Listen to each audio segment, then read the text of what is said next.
Hi hello నమస్తే welcome to our channel the Jamla. ప్రస్తుతం మనతో మాట్లాడడానికి సీనియర్ జర్నలిస్ట్ దాము బాలాజీ గారు ఉన్నారు. వారితో మాట్లాడదాం. Hi sir. హాయ్.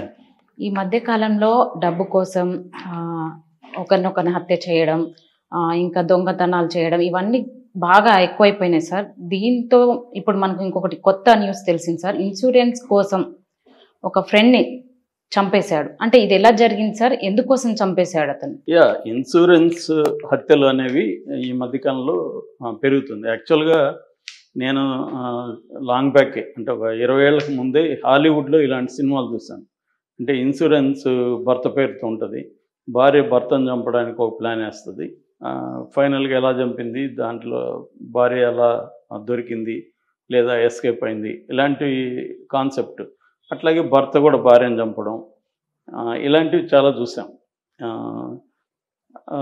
సో ఇండియాలో 20 ఏళ్ళకు ముందో 10 ఏళ్ళకు ముందో నేను ఎప్పుడు వినలేదు ఇన్సూరెన్స్ కోసం చంపుతున్నట్టుగా న్యూస్ వచ్చినట్టుగా నేను ఎప్పుడు వినలేదు.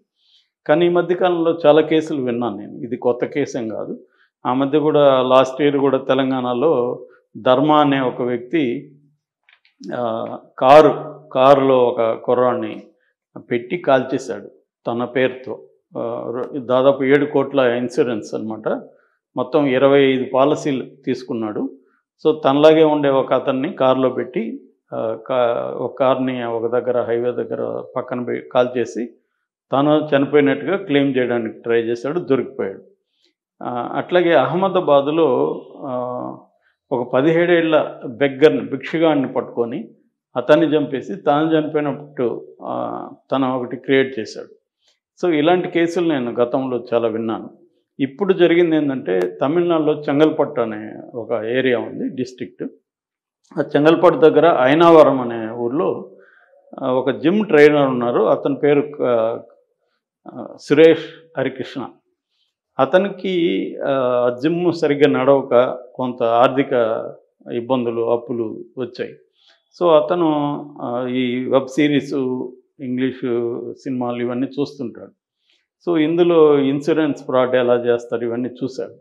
చూసి మనం కూడా చేస్తే బాగుంటుంది అని ప్లాన్ చేసుకుని అతను ఏం చేశాడంటే, ఒక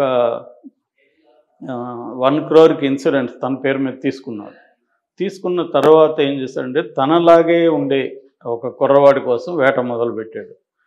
అతనికి 10 ఏళ్ల ముందు ఒక ఫ్రెండ్ ఉండేవాడు, ఢిల్లీ బాబు అని. అతను గుర్తుకొచ్చాడు.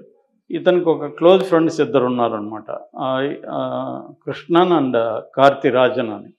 వాళ్ళిద్దరితో డిస్కస్ చేశాడు, ఇట్లా ఇన్సూరెన్స్ నేను చేశాను, నాలాగే ఉన్న కుర్రాడు ఉంటే వాడిని చంపేస్తాము, మీరు హెల్ప్ చేస్తే మీకు కూడా డబ్బులు ఇస్తాను ఇన్సూరెన్స్ మనీ రాగానే అంటే. వాళ్ళిద్దరు కూడా ఓకే చేశారు.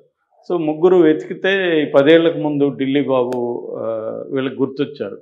వాడు నీలాగే ఉంటాడు, హైట్ కానీ అంతా అని చెప్తే, అవును కదా అని చెప్పి వాడిని ఎతికి మొత్తానికి పట్టుకొని వాడితో మళ్ళీ స్నేహం చేసి వాళ్ళ ఇంటికి అప్పుడప్పుడు వెళ్ళి రావడం. అలా కొద్ది రోజులు వాడితో స్నేహం చేసి అప్పుడప్పుడు అందరూ కలిసి మందు కొట్టడం. వీళ్ళు నలుగురు ఎక్కడికన్నా అవుట్ వెళ్ళి దూరంగా వెళ్ళి కొట్టడం, లాంగ్ డ్రైవ్ వెళ్ళడం, ఇలాగా వీళ్ళ ప్లాన్కి ముందుగా ప్రిపేర్ అయ్యారు.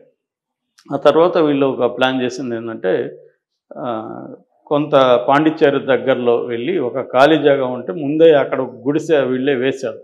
చిన్న గుడిసె తాటాకులో వేసి గుడిసె వేసి పెట్టారు. అక్కడ చిన్న కూర్చోవడానికి బండలో అవన్నీ వేసి పెట్టారు, అంటే మందు సెటప్కి అనుకూలంగా.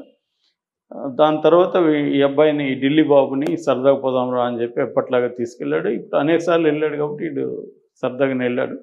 సో అందరూ గుడిసెలో కూర్చున్నారు, మందు తాగుతున్నారు. బాగా అతనికి ఎక్కువ పోయించారు. పోసి బాగా మత్తులోకి వెళ్ళినాక అతన్ని తల మీద కొట్టి చంపేశారు. చంపేసి అతను గుడిసెలో పెట్టి గుడిసెకి నిప్పంటించేశారు. సో అతను కాలిపోయాడు. కాలిపోగానే డ్రామా స్టార్ట్ చేశారు.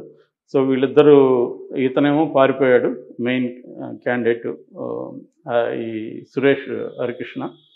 వీళ్ళిద్దరూ కృష్ణ అండ్ కీర్తిరాజన్ వీళ్ళిద్దరూ ఏం చేశారంటే, వాళ్ళ ఇంటికి వాళ్ళకి చెప్పారు, ఇట్లా వచ్చాము, అనుకోకుండా సిగరెట్లు తాగుతుంటే అది అంటుకునేసింది, మేము అందులో ఉన్నాము, మేమైతే ఎస్కేప్ కాగలం, అతను చనిపోయాడని చెప్పేశారు. ఎవరు? ఈ సురేష్ వాళ్ళ ఇంట్లో. సో సురేష్ వాళ్ళ ఇంట్లో ఏమనుకున్నారంటే, ఇతను లెంగ్త్ అంతా అట్లాగే ఉన్నాడు కాబట్టి కాలింది బాడీ. సో మనోడే అనుకొని వాళ్ళు దహన సంస్కారాలు చేయడం, ఊర్లో వాళ్ళకి పిలిచి కర్మక్రియలు అన్నీ చేయడం అన్నీ చేశారు. అయితే ఇక్కడ అన్నీ చేశారు, వీళ్ళు హ్యాపీగా ఉన్నారు. ఇన్సూరెన్స్ క్లెయిమ్కి వీళ్ళ ఫ్యామిలీ తరపున అప్లై చేయడం అవన్నీ కూడా వీళ్ళ ఫ్రెండ్స్ చూసుకుంటున్నారు. ఈలోగా ఏం జరిగిందంటే ఈ ఢిల్లీ బాబు కనిపించట్లేదు కదా, వాళ్ళ మదర్ లీలావతి వీళ్ళని అడిగింది, వీళ్ళిద్దరు ఆ రోజు వచ్చాడు కదా మీద అంటే, లేదు మాతో రాలేదు, మా ఊరికి బయటకు వచ్చాము, మళ్ళీ వెళ్ళిపోతానని వెళ్ళిపోయాడు అని చెప్పారు. సో అప్పటి నుంచి ఆమె వెతుకుతుంది, దొరకలేదు. దాంతో ఆమె పోలీస్ కంప్లైంట్ ఇచ్చింది. అక్కడ ఆవడని ఉంటుంది, ఆవడి పోలీస్ స్టేషన్లో కంప్లైంట్ ఇచ్చింది. వాళ్ళు మామూలుగా మిస్సింగ్ కేసు కింద వాళ్ళు పెద్దగా పట్టించుకోలేదు.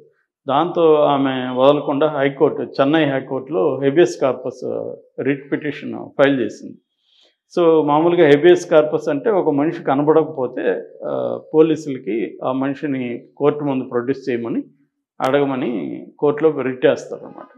సో కోర్టు ఆవిడ పోలీసుల్ని ఆదేశించింది అతన్ని తీసుకొచ్చి ప్రొడ్యూస్ చేయండి అని. సో వాళ్ళు సరే ఈ అబ్బాయి ఎవరు వెళ్ళారు, ఎవరు తెల్లారు, వాళ్ళ ఫోన్ నెంబర్లు, జనరల్గా బేసిక్ ఇన్వెస్టిగేషన్ అది స్టార్ట్ చేశారు.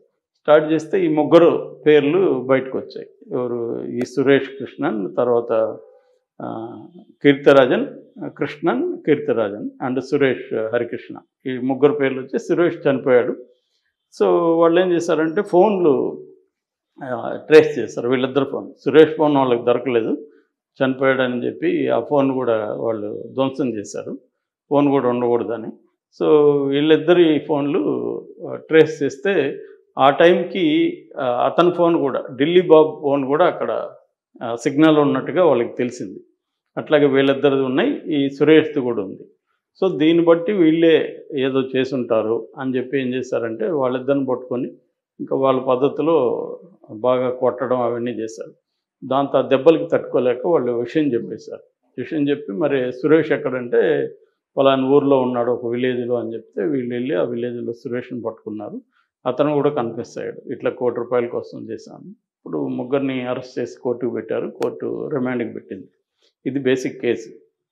అంటే మామూలుగా అమెరికాలో ఎక్కువ ఇలాంటివి జరుగుతాయి. అమెరికాలో ఇంకా ఎలాంటి ఘోరాలు జరుగుతాయంటే చిన్న పిల్లల్ని చంపేస్తారు. చిన్నపిల్లల మీద ఇన్సూరెన్స్ తీసుకుంటారు, చిల్డ్రన్ మీద. ఆ ఇన్సూరెన్స్ కోసం పిల్లల్ని చంపేస్తారు. ఇంకోటి ఏంటంటే ఇప్పుడు అనాథ పిల్లలు ఉంటారు కదా, వాళ్ళని అడాప్ట్ చేసుకుంటారు. దీనికోసమే ప్లాన్డ్గా అడాప్ట్ చేసుకుంటారు. అడాప్ట్ చేసుకున్నాక వాళ్ళ పేరుతో ఇన్సూరెన్స్ కడతారు. ఇన్సూరెన్స్ కట్టినాక వాళ్ళని చంపేసి ఆ ఇన్సూరెన్స్ క్లెయిమ్ చేసుకుంటారు. ఇలాగా సంవత్సరానికి దాదాపు 600 మర్డర్లు అమెరికాలో జరుగుతున్నట్టు ఒక అంచనా అనమాట. అంటే మర్డర్పీడియా అనే ఒక వెబ్సైట్ ఏం చెప్తుందంటే దాదాపు 4% హత్యలు ఇలాంటివి జరుగుతున్నాయి అమెరికాలో. అక్కడ అందువల్ల ఇప్పుడు ఇన్సూరెన్స్ పాలసీల్లో కూడా చేంజ్ తీసుకురావాలి అన్న ఇది కూడా అక్కడ జరుగుతుంది. కోర్టులు కూడా అనేకసార్లు చెప్తున్నాయి. సో ఇది బేసిక్. అంటే ఒక ఇన్సూరెన్స్ ఫ్రాడ్లో దొరికితే ఏంటంటే హత్య కేసు ఉంటుంది, ఇన్సూరెన్స్ కంపెనీ కూడా ఫాల్స్ క్లెయిమ్ కింద కేసు పెడుతుంది. వాళ్ళకి 5-6 కేసులు వాళ్ళ మీదకి వెళ్ళిపోతాయి, సెక్షన్ల మీద వాళ్ళు అరెస్ట్ అవుతారు, వాళ్ళకి మరణ శిక్ష పడవచ్చు. అయినా కూడా ఇలాంటివి చాలామంది చేస్తున్నారు. ఎందుకంటే ఇది ఈజీగా కనబడుతుంది డబ్బు. ఎవరినో ఒకరి అనామకులను చంపేస్తే సరిపోతుంది. ఇప్పుడు అనాథ పిల్లల్ని అడాప్ట్ చేసుకోవడం పెద్ద కష్టం కాదు. యాక్చువల్గా ఈరోజు కూడా ఇక్కడ సీతక్క అనాథ పిల్లల్ని అడాప్ట్ చేసుకోవడానికి చట్టాన్ని మోర్ లిబరలైజ్ చేయమని ఆమె చెప్తూ ఉంది. ఎందుకంటే అనాథ పిల్లలు, ఆమె మంచిగానే చెప్తుంది, అనాథ పిల్లలకి ఎడ్యుకేషను, వాళ్ళకి భద్రత ఉండాలని. కానీ ఇటువంటి ఫ్రాడ్ కూడా ఇండియాలో ఎందుకు స్టార్ట్ అయిందంటే ఇండియాలో వెల్త్ పెరిగింది, ఇన్సూరెన్స్ కంపెనీలు కూడా విపరీతంగా పెరిగాయి. మనం ఈ మధ్య చూస్తున్నాం కదా, హాస్పిటల్స్లో ఇన్సూరెన్స్ ఉందంటే మొత్తం లాగేస్తున్నారు హాస్పిటల్ వాళ్ళు. కరోనా టైంలో మనం చూసాం. సో మనకి ఇన్సూరెన్స్ ఉందని తెలిస్తే మనకి లేని జబ్బు క్రియేట్ చేసి కూడా వాళ్ళు ఆ ఇన్సూరెన్స్ క్లెయిమ్ లాగేసేదానికి ప్లాన్ చేస్తుంటారు. సో అందువల్ల ఇక్కడ ఇన్సూరెన్స్ కంపెనీలు పెరగడం, డబ్బులు పెరగడం, దీనివల్ల ఏమైందంటే ఫ్రాడ్ కూడా దీని చుట్టూ పెరగడం, దీని చుట్టూ క్రైమ్ పెరగడం అనేది జరుగుతుంది. ఇక్కడ ఇంకా చిల్డ్రన్ హత్యలు ఇంకా జరగట్లేదు ఇక్కడ. బట్ ఇటువంటి ఫ్రంట్స్ని చేయడం, బెగ్గర్స్ని చేయడం, తాము చనిపోయినట్టు నటించడం అనేది ఎక్కువగా జరుగుతూ ఉంది. అంటే ప్రస్తుతం మనం చూసుకుంటే సార్ ఇవన్నీ రిలేటెడ్గా చూసి ఇలా చేస్తున్నారు. ఇంకొకటి ఏంటంటే మనకి కాల్ చేస్తే ఐడెంటిఫై చేయడానికి Yeah. ఏమీ ఉండదు. ఇది మెయిన్ రీజన్ అవుతుంది. అవును. తర్వాత ఇంకోటి ఏంటంటే మనకి ఇన్సూరెన్స్కి నామినీ ఉంటారు కదా సార్, నామినీ లేకుండా మనకి అది రాదు కదా, అది ఎలా చేయగలుగుతున్నారు ఇలా? అదే నామినీ ముందే పెడతారు వీళ్ళు ప్లాన్ చేసుకొని. వాళ్ళ ఇంట్లో ఇప్పుడు ఈ అబ్బాయి కూడా వాళ్ళ ఇంట్లో వాళ్ళతో పేరుతో నామినీని పెట్టాడు. పెట్టినా మళ్ళీ వాళ్ళని మేనేజ్ చేసుకున్నాడు. అతను బతికే ఉన్నాడు కదా. సో అతను ఫైనల్గా బతికున్నాడు కాబట్టి వాళ్ళ భార్యో మదరో ఉంటారు. వాళ్ళ పేరుతో వీళ్ళే డీల్ చేస్తుంటారు. ఆమెకేం తెలియదు కదా, సంతకం పెట్టమంటే పెడుతుంటుంది. ఫైనల్ డబ్బులు రాలేదన్నా ఆమె ఏం చేయలేదు కాబట్టి వీళ్ళు మేనేజ్ చేసుకుంటారు. ఇంకా ఈ బెగ్గర్స్ని ఇలాంటి వాళ్ళని అయితే వాళ్ళ పేరుతో చేయడం అట్లాంటివి ఉంటాయి. ఇప్పుడు చిల్డ్రన్ అంటే ఇంకా వీళ్ళే ఉంటారు నామినీలు. అందువల్ల హత్య జరిగినప్పుడు హత్య అని తెలిస్తే మాత్రం ఖచ్చితంగా పోలీసులు పట్టుకునే కేసులు ఎక్కువ ఉంటాయి. కానీ హత్యని తెలియకుండా మేనేజ్ చేసి ఇన్సూరెన్స్ వాళ్ళకి కూడా ఒక్కోసారి వాళ్ళకి కూడా కరప్ట్ ఉంటారు, వాళ్ళకి కూడా డబ్బులు లేదంటే వాళ్ళు కూడా ఇన్వెస్టిగేషన్ చాలా పకడ్బందీకి చేస్తారు ఇన్సూరెన్స్ కంపెనీ. కానీ ఒక్కోసారి వాళ్ళు కూడా కుమ్మక్క అయిపోతారు. అట్లా కుమ్మక్క అయిపోయినప్పుడు మేనేజ్ చేయగలుగుతున్నారు. Okay sir, thank you sir. Thank you.